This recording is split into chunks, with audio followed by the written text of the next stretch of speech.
नमस्कार, मी Kiran Palkar. Crime diary news channel मध्ये आपले स्वागत आहे. पाहूयात आजच्या ताज्या बातम्या. शहापूर पोलीस ठाण्यात निवडणूक काळात दमदाटी व धमकी प्रकरणी गुन्हा दाखल.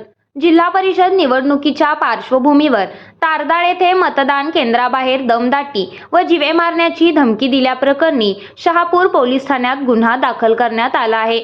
याबाबत मिळालेली माहिती अशी की विनोद दत्तात्रय कोराणे, वय वर्ष 41, व्यवसाय व्यापार, राहणार हनुमाननगर, तारदाळ, तालुका हातकणंगले यांनी शहापूर पोलीस ठाण्यात फिर्याद दिली आहे. फिर्यादी यांच्या पत्नी सौ दीपाली विनोद कोराणे या कोरोची मतदारसंघातून 2025-26 या जिल्हा परिषद निवडणुकीसाठी महाविकास आघाडीकडून उमेदवार आहेत.